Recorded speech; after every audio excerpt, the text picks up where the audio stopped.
Welcome to this explainer. Okay, picture this. It's 6 a.m. Your alarm goes off. You grab a lukewarm cup of coffee, and you suddenly realize you've got about 20 minutes before 30 highly energetic students come flooding through your classroom door.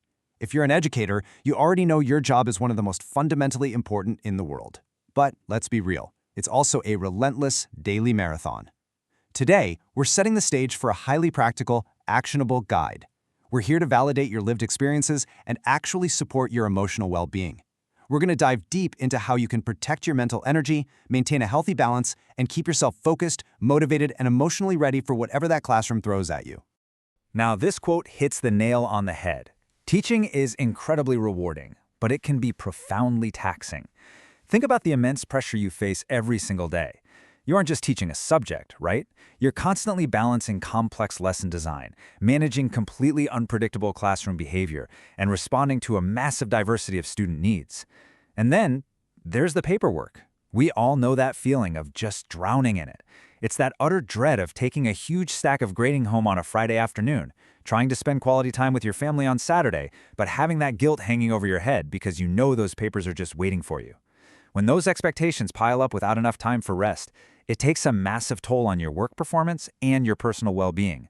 And that is exactly why this explainer exists. Okay, let's dive into this. Here is our clear roadmap for today.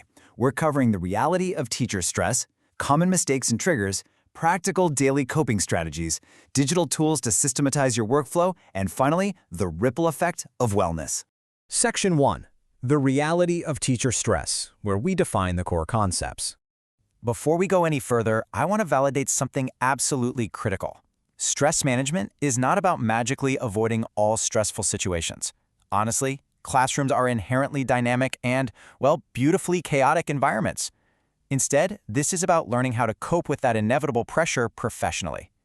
So we've got two distinct concepts here. Stress management is the methodical, logistical side. Think of it as finally color-coding your IEP deadlines or setting calendar alerts so you don't miss them.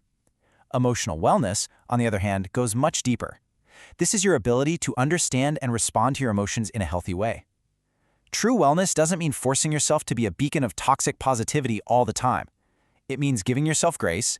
It means not breaking down in your car when a lesson plan you spent 3 hours on falls completely flat, but instead acknowledging that frustration and finding a healthy way to move forward. Moving right along to Section 2. Common mistakes and triggers. Consider this your daily reality check. And this brilliantly illustrates the sheer volume of triggers teachers face.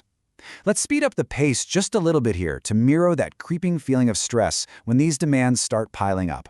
Because these triggers rarely happen in isolation. It's not just the heavy workload. It's a heavy workload compounded by a sudden assembly schedule change, followed immediately by the infamous broken copy machine, all while you have zero prep time. And let's not forget those endless staff meetings that literally could have been an email, paired with an unexpected, highly intense parent communication right before the bell rings. Any one of these is tough, but they happen all at once. If you feel overwhelmed, try tracking these triggers for a week. Pinpointing exactly what hits you the hardest is the very first step in reclaiming your routine. And those triggers push us into some very common, very human mistakes.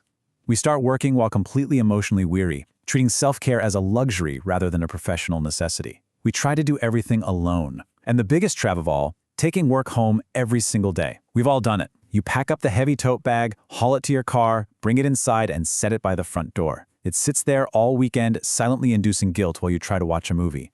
And then you drag it back to school on Monday morning completely untouched. All it did was severely eat into your vital recovery time. We also expect perfection in an environment, a room full of children, that we simply cannot entirely control.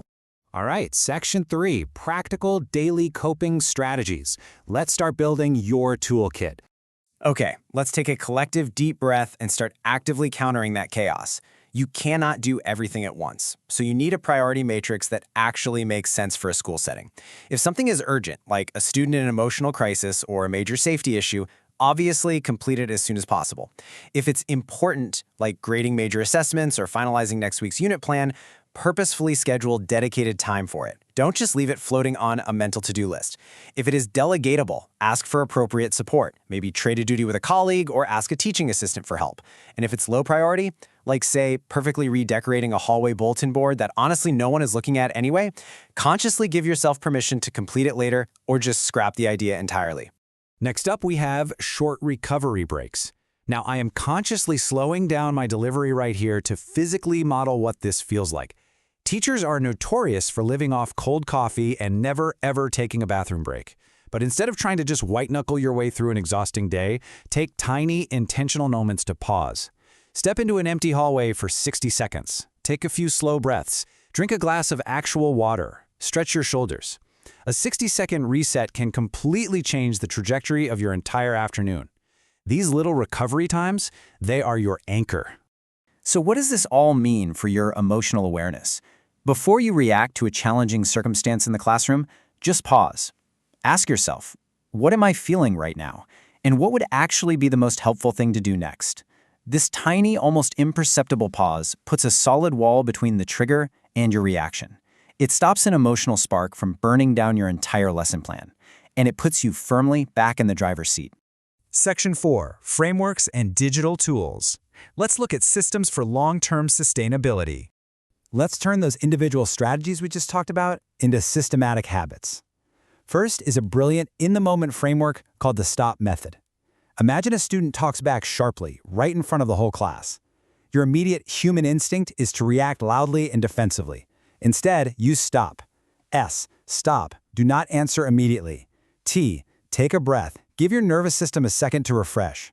O, observe, notice your own spiking heart rate, and objectively observe what the student might actually be communicating beneath the attitude. And P, proceed. Now that you're grounded, pick a beneficial next step, like quietly redirecting the student rather than engaging in a public shouting match. Now, what's really interesting about this slide is the psychology of the number 3. A 40-item to-do list is utterly paralyzing. But at the start of your day, if you identify just 3 crucial tasks, maybe it's grading one specific set of math tests, answering 2 parent emails, and printing tomorrow's science worksheet, you protect your sanity. Finishing just these 3 top priorities guarantees a sense of progress and accomplishment. It completely stops the entire day from feeling like a giant, overwhelming failure just because you didn't get to item number 39. On the flip side of the day, we have the number 5. This represents the 5-minute reflection. At the end of your day, it's absolutely vital to do a basic emotional check-in. But here's the catch. You must limit it to 5 minutes. Why? Because if self-reflection takes 30 minutes, you simply aren't going to do it. You're exhausted. 5 minutes is a realistic, non-negotiable boundary to process the day without it becoming yet another heavy administrative task on your plate. During those 5 minutes, you ask yourself 4 specific prompts. What went right today? What was hard? What did I learn? And what can I do differently tomorrow? Think of this as your mental commute. You can literally do this in your car on the drive home. By the time you pull into your driveway, you've processed the experiences safely, allowing you to leave the school day exactly where it belongs, so you can walk into your house fully present for your own life. Okay, let's talk tech and how it can decrease your mental clutter. Traditional digital planning tools like shared calendars and task apps are fantastic for organizing, but emerging AI tools for educators, they are real game changers. Let's say you need to send a diplomatic email to a parent about their child disrupting class. Instead of staring at a blank screen for 20 minutes agonizing over the perfect phrasing, you can use an AI tool to generate a polite, professional first draft in seconds. It saves an immense amount of mental energy. Now, of course, as a teacher, you always review and tweak the material. You remain professionally accountable for the final message. But letting AI do the heavy lifting for repetitive tasks is absolutely incredible for your sustainability. Let's put this all into a real-world context. Picture this. It's 8 p.m. on a Tuesday. Your phone pings. It's an email notification from a highly critical parent complaining about a grade. You instantly feel that spike in your heart rate. Your immediate urge is to crack open the laptop and type a furious defensive response right then and there. But instead, you close the laptop. You utilize the stop method. You acknowledge your anger, but you delay your reaction. The next morning, when your emotions have quieted down, you analyze the issue objectively, gather the grading rubric, and respond with a calm, professional tone. By simply delaying that reaction, you safeguarded your own evening, protected your mental health, and enabled a far more constructive dialogue. Finally, Section 5, the ripple effect of well-being. Let's zoom out and look at why this all actually matters. We really need to reframe how we view this entire topic. Managing your energy and emotional health is not a personal luxury. It is a fundamental professional requirement. Translating these benefits into real life is profound. Better emotional regulation means you don't snap when a student asks a question you literally just answered 5 seconds ago. Greater teaching confidence means you can roll with the punches when a lesson goes completely sideways. And reduced overwhelm means you actually have the energy left in your tank to enjoy your Saturday without thinking about your classroom. It directly equals job satisfaction. But the ripple effect goes far beyond just you. Students, especially younger ones or those coming from chaotic home environments, are constantly observing your emotional baseline. They are watching how you handle stress. You serve as the primary role model for calm communication, for setting boundaries, and for navigating frustration. When you manage your stress well, you become a safe harbor for them. You are providing your students with vital, real-time examples of the exact social and emotional skills they need to navigate their own lives. And this brings us to a crucial reality. Stress management is a lifelong activity. It is not a one-time workshop fix. Over time, your teaching toolkit can get a little dull, and sustainable teaching requires continuous effort and learning to keep it sharp. Platforms like Boothie offer incredibly accessible courses for educators to help you continuously advance your professional education, equipping you with the evolving practical skills needed for the modern, highly demanding classroom. Which brings us to our final thought for this explainer. I want you to take a deep breath. Leave the guilt behind and realize that prioritizing yourself is absolutely the best thing you can do for your students. So with these tools in your hand, how will you manage your energy in the classroom tomorrow?